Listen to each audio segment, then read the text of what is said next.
thunderstorm warning for northern Ozaukee County in southeast Wisconsin, Washington County in southeast Wisconsin, until 9:45 p.m. At 9:06 p.m., a severe thunderstorm was located near Hartford and moving northeast at 45 miles an hour.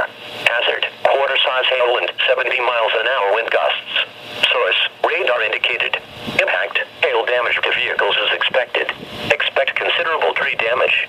Wind damage is also likely to mobile homes, roofs and buildings.